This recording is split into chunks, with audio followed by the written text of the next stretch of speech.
Hello student, today we are going to study next part of human reproduction, that is pregnancy and placenta. ठीक आहे. आता या स्लाइडमध्ये तुम्हाला प्रेग्नन्सी याची डेफिनेशन पाहायला मिळते. The pregnancy means the condition of carrying one or more embryos in the uterus is called as pregnancy. The pregnancy, it is also called as gestation. Pregnancy, it is also called as gestation. Human pregnancy lasts for, or average duration of pregnancy is about 266 days from fertilization of the egg, or 280 days from the start of last menstrual cycle, that is LMC. Human pregnancy can be divided into 3 trimesters of 3 months each for our convenience. या अभ्यासासाठी pregnancy period it is about 9 month.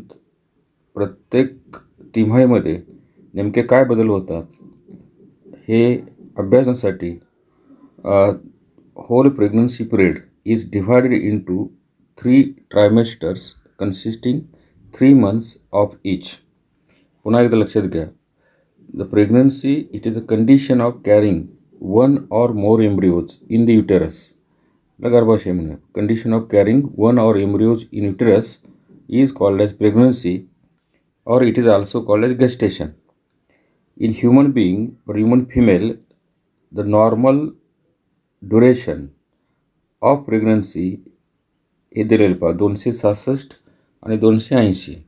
266 calculation जे आहे from fertilisation of egg up to child birth, हे जर कालावधी मोजला तर it is near about 266 days or 280 days 280 दिवस from last menstrual cycle. Ovulation takes place on 14 day of menstrual cycle. त्याच्या पाठीमागचे 14 दिवस 266मध्ये ॲड केले. 266 प्लस 14 तर तो आकडा 280 येतो. तर हा कालावधी from fertilisation to 66 days and from last cycle, last LMC ज्याला म्हणूया लास्ट मेन्स्ट्रुअल सायकल, त्यामध्ये 14 हा आकडा मिळवला तर तो 280 दिवस near about the period of pregnancy in human female is about 9 months. आणि मग आपल्याला अभ्यास सोयीसाठी या 9 मंथचे 3 भाग पाडलेले आहेत. 3 तिमाही ज्याला म्हणूया आपण 3 ट्रायमेस्टर्स. आता प्रत्येक ट्रायमेस्टरमध्ये नेमकी काय चेंजेस घडतात हे आपल्याला इथं पाहायचं आहे. आता या स्लाईडमध्ये तुम्हाला प्रेग्नन्सी पोझिशन दिलेली आहे. तर थोडंसं हा फोटोग्राफिक भाग तुम्हाला दाखवण्याचा प्रयत्न केलेला आहे. या लगतच्या स्लाईडमध्ये इथं हा युटरस आहे. युटरसमध्ये हे फिटस तुम्हाला, त्यानंतर फिटसला कनेक्शन जे आहे अम्बिलिकल कॉर्ड आणि Discord shaped it is A placenta. This is a uterus of female. आणि युटरसमध्ये ही जी डेव्हलपमेंट ऑफ फिटस ह्याचा कालावधी जो आहे इट इज अबाउट 9 मंथ्स. आता इथं फोटोग्राफिक पिक्चर दाखवण्याचा प्रयत्न केलेला आहे. हा युटरसचा भाग एक्सपांड झालेला आहे. फिटसची फुल्ली ग्रोथ झालेली इथं पाहायला मिळते. आणि मग खालचे जे पार्ट्स आहे सर्विक्स वजायना इथं दाखवण्याचा प्रयत्न केलेला आहे. ठीक आहे. आता त्याच्या प्रत्येक तिमाहीमध्ये ट्रायमेस्टरमध्ये याच्यामध्ये नेमके काय चेंजेस या फिटसमध्ये घडतात हे आपल्याला इथं पाहायचं आहे. ठीक आहे. आता इथं हा पुढचा भाग जो आहे याच्यामध्ये first trimester from fertilisation to 12 weeks. Fertilisation takes place in fallopian tube of female. Zygote तयार होतो आणि झायगोट तयार झाल्यानंतर 12 वीक्स हे 3 मंथ्स ज्याला म्हणूया आपण. तर या 3 तिमाहीमध्ये, पहिल्या तिमाहीमध्ये फर्स्ट ट्रायमेस्टरमध्ये नेमके काय चेंजेस होतात तो हा भाग या फर्स्ट ट्रायमेस्टरमध्ये दिलेला आहे. It is the time of progressive changes from both mother and embryo. की ह्या पहिल्या तिमाहीमध्ये mother as well as embryo याच्यामध्ये प्रोग्रेसिव्ह चेंजेस पाहायला मिळतात, वेगाने चेंजेस पाहायला मिळतात. आता पहिले चेंजेस जे आहेत ते एम्ब्रिओमध्ये जे आहेत ते बघूया आपण. Initially the embryo obtains nutrients directly from the endometrium. ज्यावेळी इम्प्लांटेशन होतं inner wall of uterus endometrium, त्यामध्ये ज्यावेळी हा झायगोट स्थित होतो त्यावेळी पहिल्या 1-2-3 आठवड्यामध्ये this embryo gets direct nourishment म्हणजे पोषण ज्याला म्हणूया from the endometrium. It is the main period of organogenesis. म्हणजे पहिल्या पिरियडमध्ये there is development of organs. The development of organ, the process is called as organogenesis and development of body organs. At 8 weeks, 8 weeks म्हणजे 2 महिन्यानंतर म्हणजे 2 महिन्यापर्यंत all the organs are developed in embryo. This stage of embryo is called as fetus. त्याला गर्भ असं म्हणलं जातं. की 8 आठवड्यानंतर म्हणजे 2 महिन्यानंतर 2 महिन्याच्या काळामध्ये या झायगोटपासून त्या एम्ब्रिओमध्ये साधारणपणे आपल्या अडल्टमध्ये जे सर्व ऑर्गन्स जे आहेत ते डेव्हलप होतात आणि ते रुडिमेंटरी असतात, शॉर्ट असतात, बट सगळे ऑर्गन डेव्हलप होतात. या स्टेजला the embryo is called as foetus, हे लक्षात घ्यायचं.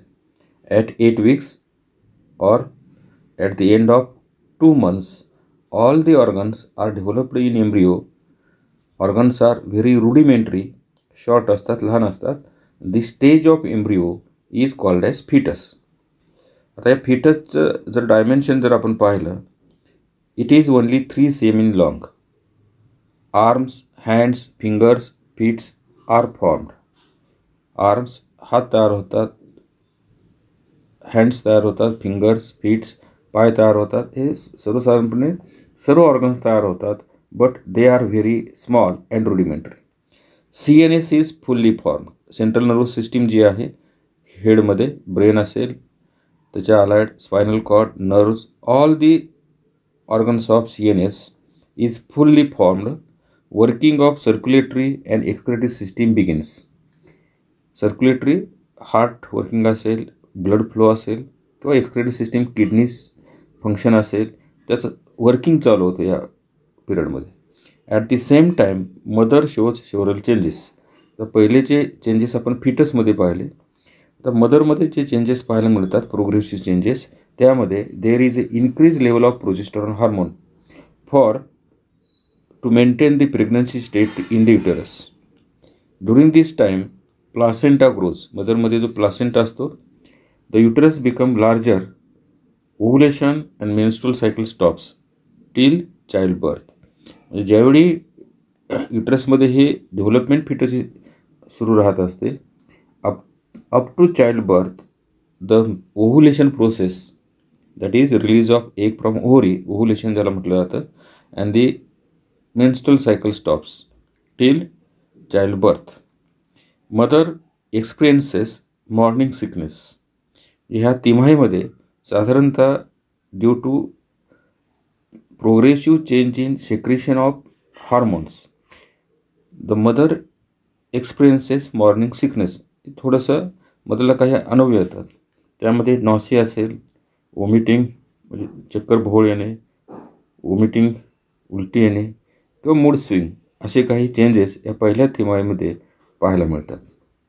ठीक आहे. आता सेकंड ट्रायमिस्टर, पहिल्या ट्रायमिस्टरमध्ये फिटस तयार होतो, अगदी रुडिमेंटरी ऑर्गन्स तयार होतात, 3 cm त्याची लांबी असते, आणि व्हेरी रुडिमेंटरी हे structure, the embryo is called as foetus. The second trimester जो कालावधी आहे from 13 to 26 weeks, from 13 to 26 week, it is the period of rapid growth of foetus. या दुसऱ्या तिमाहीमध्ये there is a rapid growth of foetus. फिटसचे rudimentary organ तयार होतात, त्यामध्ये रॅपिडली त्याचे लेंथ वाढते, वेट वाढतं, आणि रॅपिड त्याची ग्रोथ होऊ लागते. त्याचबरोबर मदर्समध्ये जो युटरस आहे, uterus grows enough for the pregnancy to become easier. जसजसं फिटस वाढ होत जाते, तसतसं गर्भाशयाच्या आकारमानामध्ये वाढ होत असते. The foetus is very active and grows about 30 cm long. Hormone level स्टॅबिलाइज.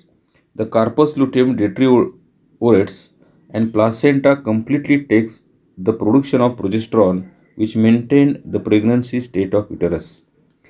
आता ह्या दुसऱ्या तिमाहीमध्ये फिटसची साधारण पहिल्या तिमाहीमध्ये 3 cm लॉंग असतो, तो जवळपास 30 cm लांबीचा होतो. हार्मोन लेवल स्थिर होतात आणि त्याचबरोबर प्रोजेस्टेरॉन लेवल जी पहिल्या तिमाहीमध्ये वेगाने सुरू झालेली असते ती इथं थोडीशी डिक्लाइन होते, थांबते. त्याचं फंक्शन म्हणजे प्रोजेस्टेरॉन इनिशियली कार्पस लुटियमपासून जो सेक्रेट होत असतं ते कार्पस लुटियम हा भाग डिस्ट्रॉय व्हायला लागतो आणि मग कार्पस लुटियमचं फंक्शन जे आहे प्रोजेस्टेरॉन सिक्रेशनचं, its hand over on the placenta. Placenta म्हणजे काय? Placenta it is a intimate connection between mother uterus and foetus, नाळ ज्याला म्हणूया आपण, की ह्या मदरकडून जे न्यूट्रियंट्स आहेत किंवा ऑक्सिजन आहे, it is supplied with the help of placenta to the foetus for their growth. आणि फिटसच्या शरीरामध्ये होणारे मेटाबॉलिक वेस्ट असेल, युरिया असेल, कार्बन डायऑक्साईड्स वेस्ट मटेरियल ज्याला म्हणूया आपण, it is drained in to mother's blood through the placenta.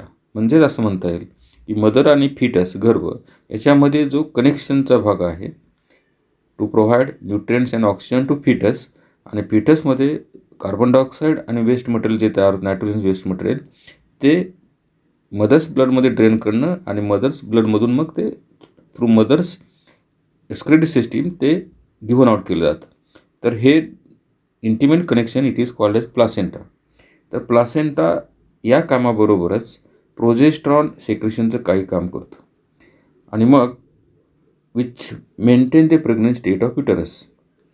म्हणजेच कार्पस लुटियमचं काम झाल्यानंतर तो डेट्रिओरेट्स किंवा डिस्ट्रॉय झाल्यानंतर त्याचं काम जे आहे it is worked by placenta. Ultrasonography that is sonography at 18 to 12 weeks, म्हणजे 4 ते 5 महिन्यामध्ये जर या प्रेग्नन्सी पिरियडमध्ये मदरची जर सोनोग्राफी केली तर which shows babies growth, normal growth असेल, पोषण असेल किंवा एनी डिफॉल्ट और डिसीजेस सीन इन फिटस. म्हणजे फिटसची सोनोग्राफी जर युटरसची केली तर ह्या 4 ते 5 महिन्याच्या कालावधीमध्ये फिटसची वाढ नॉर्मल आहे की अबनॉर्मल आहे, पोषण राईट आहे की अनपोषण किंवा वेगळ्या पोझिशनमध्ये त्याची साधारणतः फिटस पोझिशन जी आहे हेड डायरेक्टेड टुवर्ड्स व्हजायना अशी असावी लागते. तर हेडची पोझिशन जर रॉंग असेल तर तेही डिटेक्शन करणं किंवा एखादा जेनेटिकल डिसीज असेल किंवा फिजिकल डिफॉर्मिटीज तिथं असतील बेबीमध्ये तर तेही ऑब्झर्व करण्यासाठी ही सोनोग्राफी किंवा अल्ट्रासाऊंड टेक्निकनं सोनोग्राफी केली जाते. आता त्याचबरोबर सोनोग्राफी केल्यानंतर doctor estimated due date of delivery of the foetus. Baby movement can be easily felt by mother. आता याच्यामध्ये बेबीची मुवमेंट जी आहे दुसऱ्या तिमाहीमध्ये इझिली मदर्सला जाणीव होते किंवा फेल्ट होते. Head has hair, eyebrows and eyelashes appear, pinnae are distinct. म्हणजेच अडल्टमध्ये जे जे ऑर्गन्स असतात, हेड त्यावर हेअर तयार होतात दुसऱ्या तिमाहीमध्ये, आयब्रोज तयार होतात, आयलॅसेस ॲपियर पापण्या तयार होतात, पिन्नी आर डिस्टिंक्ट म्हणजे बाहेरची बाह्यकरणं आहेत ती उठून दिसतात. The baby reaches half the size of a newborn. म्हणजे ज्यावेळी चाइल्ड बर्थमध्ये पोझिशन असते त्याच्याबरोबर 50% वाढ या तिमाहीमध्ये झालेली पाहायला मिळून येते. तर तिसरा तिमाहीचा जो पिरियड आहे त्याला थर्ड ट्रायमिस्टर म्हणूया आपण, त्याचा पिरियड जो आहे from 26 week till the parturition. Parturition it is a process of child birth. In third trimester the foetus grows to about 3 to 4 kg in weight. मग या शेवटच्या तिमाहीमध्ये फिटसचं वजन जे आहे ते 3 ते 4 किलो एवढं होतं. And the length is about 50 cm in length. म्हणजे दुसऱ्या तिमाहीमध्ये 30 cm लेंथ तिचे वाढून 50 cm लेंथ ही होऊ शकते. As foetus growth the uterus expands around the mother's abdominal organs become compressed and displaced. फिटसची जसजशी वाढ होते लास्ट किंवा तिसऱ्या तिमाहीमध्ये त्याची लांबी जवळपास 50 cm झालेली असते, वजन 3 to 4 kg, आणि त्यामुळं त्याला स्पेस प्रोव्हाइड करण्यासाठी मदरच्या युटरसमध्ये प्रोग्रेसिव्हली वाढ होते, डायमेन्शन वाढतात, आणि due to expanding the uterus, गर्भाशयाची वाढ झाल्यानंतर मदर्स जे ॲब्डोमिनल ऑर्गन जे आहेत, स्टमक असेल, लार्ज इंटेस्टाइन असेल, they becomes compressed and displaced, थोडीशी जागा बदलण्याची शक्यता असते, leading to frequent urination, urinary bladder मूत्राशी त्याच्यावेळी दाब येतो, आणि मग काही अलाइड म्हणजे जे फंक्शन्स आहेत त्याच्यावर काही अनिष्ट परिणाम जाणवतो. डायजेस्टिव्ह ब्लॉकेजेस असतील, स्ट्रेन इन बॅक मसल्स, पाठदुखी असेल. At the end of 3rd trimester the foetus become fully developed and ready for parturition. ठीक आहे. आता हे प्रेग्नन्सी 3 ट्रायमेस्टर्स, आणि तिन्ही ट्रायमेस्टरमध्ये नेमकी काय म्हणजे बदल होतात, चेंजेस होतात, डिटेलमध्ये आपण पाहिलेलं आहे. आता इथं आपण प्लासेंटा हा जो भाग आहे त्याच्या अलाइड प्रेग्नन्सी पिरियड हा संपल्यानंतर नेक्स्ट प्रोसेस जी आहे पार्च्युरेशन, ज्याला म्हणूया child birth, the process of the delivery of child called as parturition or child birth. त्याच्या अगोदर आपल्याला या स्लाईडमध्ये प्लासेंटा हा जो भाग आहे, ज्याला आपण नाळ असेही म्हणतो, म्हणजे it is a intimate connection between the foetus and mother's uterus. आता त्याचं ही फंक्शन आपण थोडंसं मागाई सांगितलेलं आहे, पुन्हा एकदा लक्षात घ्या. Placenta it is a temporary structural and functional unit formed between foetus and maternal tissue. Maternal tissue म्हणजे मदर टिश्यू, युटरस टिश्यू आणि फिटस टिश्यू, या दोन्ही टिश्यू मिळून हा टेम्पररी ऑर्गन तयार झालेला असतो. It is the only organ in mother's body form by 2 different types of tissues, that is foetal tissue आणि मदर टिश्यू. ह्या 2 वेगळ्या बॉडीच्या टिश्यू एकत्र येऊन हा temporary structural and functional unit तयार होतं, त्यालाच प्लासेंटा असं म्हणलं. इट इज समवॉट डिस्कॉइड, आणि मग त्याचं फंक्शन जे आहे main, it supplies nutrients as well as oxygen from mother's blood to the fetus for growth of fetus. Also, it supplies the waste material and carbon dioxide from fetal blood to the mother's blood for their excretion by mother. तर मग हा temporary organ जो आहे placenta, त्याचं structure आपल्याला इथं पाहायचं आहे. त्या स्ट्रक्चरमध्ये ह्युमन प्लासेंटा जो आहे, it consist of chorion only, hence it is called as chorionic placenta. म्हणजेच या प्लासेंटामध्ये बर्थ मेम्ब्रेन जे आहे त्याला कोरियन म्हटलं जातं, आणि म्हणून त्याला placenta is called as chorionic placenta. तर ह्या प्लासेंटाचे काही पार्ट्स आहेत. Allantois remains small, a large number of branching villi form in the uterine wall after becomes very thick and highly vascular to receive villi. The intimate connection formed between the fetal membrane and uterine wall known as placenta. ठीक आहे, आता सांगितलेलं आपण. The placenta has two parts. The placenta has two parts. त्यामध्ये fetal जे involvement जे आहे, fetal tissue which inserted in the tissue of mother's uterus, इंडोमेट्रियममध्ये हे घुसतात व्हिलाय, त्याला कोरियनिक व्हिलाय म्हटलं जातं. म्हणजे फिटल कॉन्ट्रीब्युशन जे आहे प्लासेंटामध्ये, there is a branching villi, tree-like villi, which inserted tissue of endometrium, inner wall of uterus, त्याला कोरियनिक villi म्हटलं जातं. It is the part of placenta contributed by fetus, म्हणजे फिटसचा हा टिश्यू आहे. It is also called as fetal placenta. It receives blood from embryo by umbilical artery and returns by umbilical vein. आता umbilical म्हणजे नाळ तयार होतो, हे part दाखवूया आपण. पार्ट ऑफ युटराइन वॉल म्हणजे मदर्स कॉन्ट्रीब्युशन, मदर्स टिश्यू ज्याला म्हणूया आपण. It is the part of placenta contributed by mother, also called maternal placenta. Maternal म्हणजे mother's placenta. It is fully form by end of 3rd month and present throughout the pregnancy. तर इथं हा placenta दाखवण्याचा प्रयत्न केलेला आहे. हा संपूर्ण भाग जो आहे हा युटरसचा भाग आहे. युटरसमध्ये हा जो भाग आहे ही एमनिऑटिक कॅव्हिटी आहे. एमनिऑटिक कॅव्हिटीमध्ये एमनिऑटिक फ्लूइड फिल झालेला असतो. नॉर्मल ग्रोथ म्हणजे इथं जी पाणी असायला हवं ते एमनिऑटिक फ्लूइड ज्याला म्हणूया आपण, जर कमी झालं तर फिटलच्या वाढीवर अनिष्ट असा परिणाम होतो. तर हा झाला एमनिऑटिक फ्लूइडचा भाग. युटरस एक्सपांड झालेला आहे.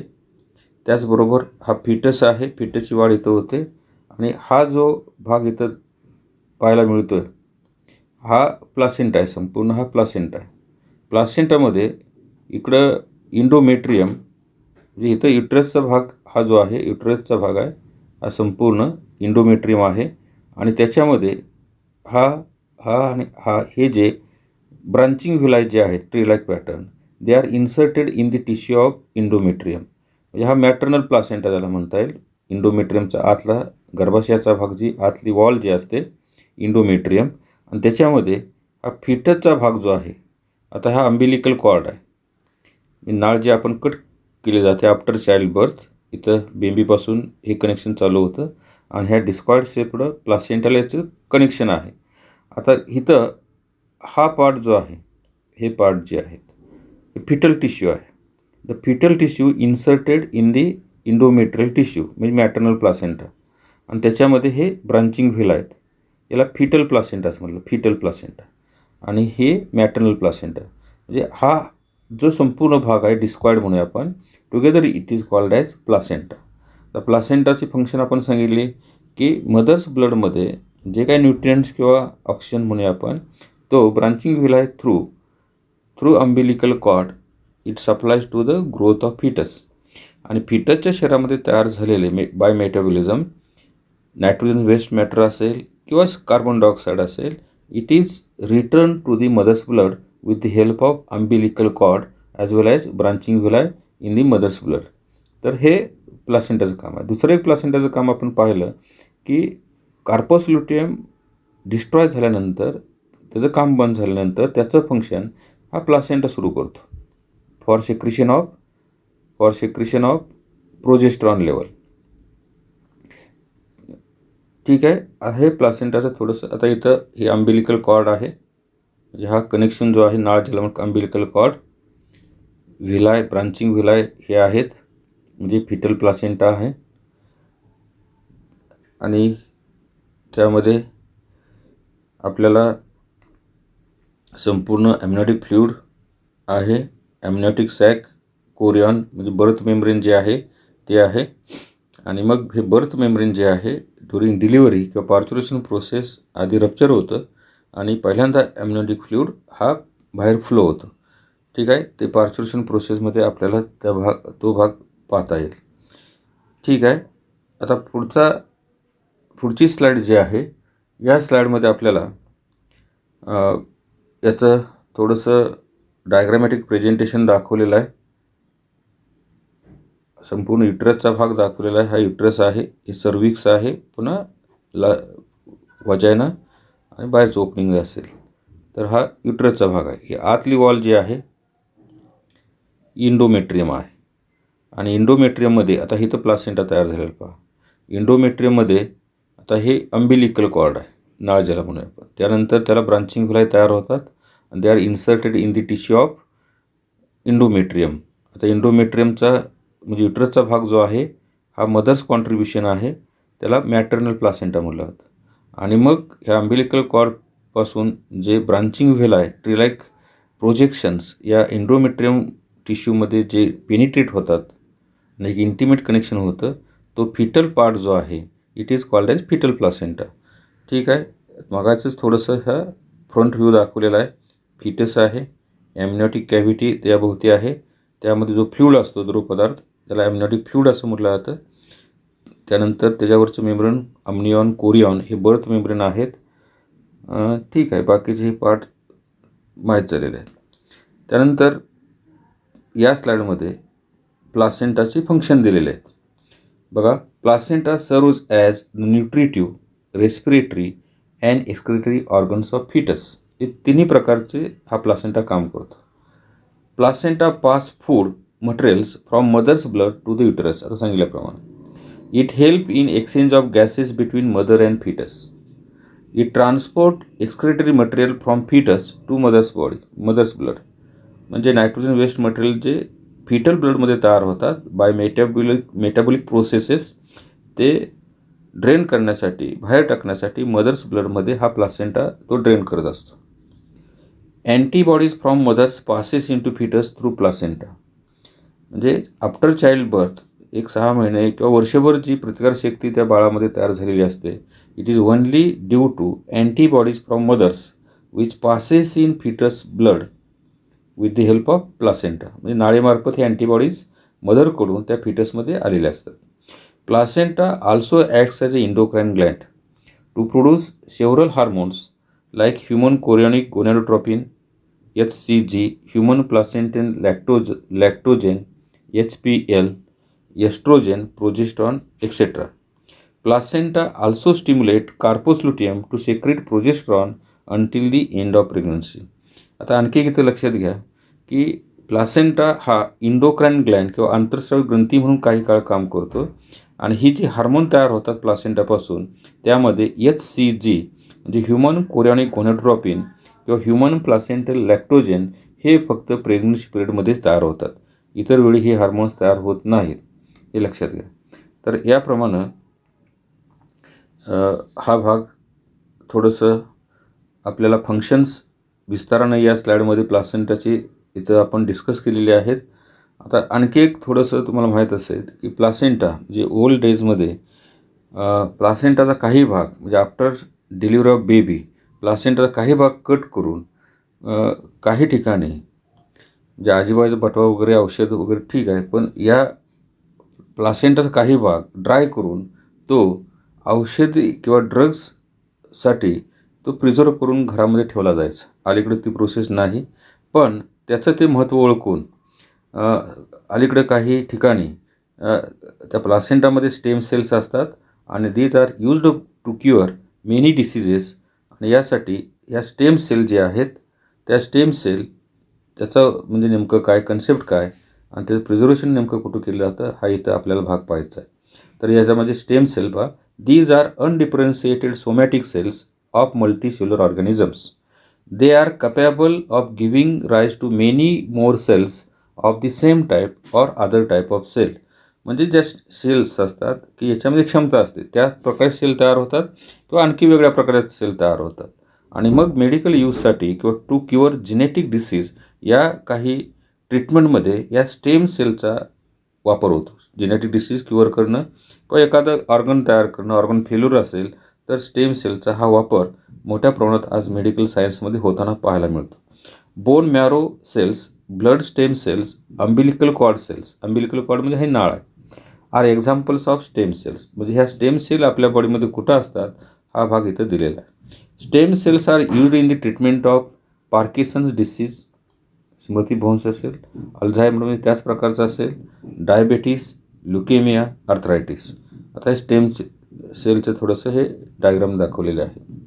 आता ह्या स्टेम सेल जे आहेत एक कोलकात्याला कॉर्ड ब्लड बँक, कॉर्ड म्हणजे अम्बिलिकल कॉर्ड हे लक्षात घ्या, नाळ म्हणूया आपण, तर ते प्रिझर्व करण्याचं ठिकाण म्हणजे एक बँक तयार केलेली आहे ॲट कोलकाता, त्याला कॉर्ड ब्लड बँक असं म्हटलं जातं.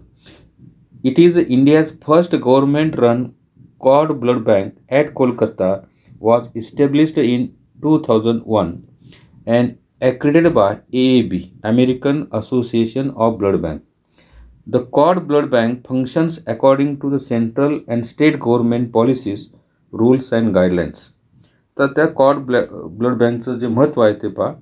Cord blood that is umbilical cord blood म्हणजे नाळेमधलं जे ब्लड आहे is the blood that remains in the umbilical cord and placenta post delivery. म्हणजे डिलिव्हरी झाल्यानंतर त्या अम्बिलिकल कॉर्डमध्ये जे ब्लड आहे ते ब्लड प्रिझर्व केलं जातं, त्याला कॉर्ड ब्लड म्हटलं जातं. Cord blood banking is the process of collecting the cord blood extraction. म्हणजे त्या अम्बिलिकल कॉर्डमधलं ब्लड कलेक्ट करणं, अम्बिलिकल कॉर्ड कलेक्ट करणं त्याच्यातून ते ब्लड एक्स्ट्रॅक्शन ज्याला म्हणूया आपण, अँड क्रायोजेनिकली प्रिझर्विंग, म्हणजे अगदी थंड वातावरणामध्ये त्याचं प्रिझर्वेशन करणं, साठवणूक करणं, for its stem cells and other cells of the immune system for future potential medical use. Cord blood is rich in stem cells that can transform into all sorts of blood cells. They can be used to treat, आता कोणकोणत्या आजारावर stem सेलचा वापर होऊ शकतो ते इथं दिलेलं आहे पहा. They can be used to treat diseases that harm the blood and immune system. For example, leukemia म्हणजे ब्लड कॅन्सर ज्याला म्हटलं जातं. Certain cancers like sickle cell anemia and some metabolic disorders. ठीक आहे. आता इथं या स्लाईडमध्ये आपण साधारणपणे कॉर्ड ब्लड बँक जे आहे, अम्बिलिकल कॉर्ड किंवा नाळ, त्याच्यामधलं जे ब्लड आहे it contains abundant amount of stem cell. आणि स्टेम सेल अशा सेल असतात की त्यापासून त्याच प्रकारे सेल तयार होतात किंवा different types of blood cells किंवा आणखी डिफरंट टाईप्स ऑफ सेल्स तयार होऊ शकतात. आणि मग ऑर्गन्स जर एखादं फेल्युअर असेल तर ल्युकेमिया ब्लड कॅन्सर असेल, किडनी फेल्युअर असेल किंवा आणखी काही जनुकीय रोग असतील, याच्यावर या स्टेम सेलद्वारे त्याचं मेडिकल ट्रीटमेंट होऊ शकते. आणि it is A recent technology in medical science. ठीक आहे.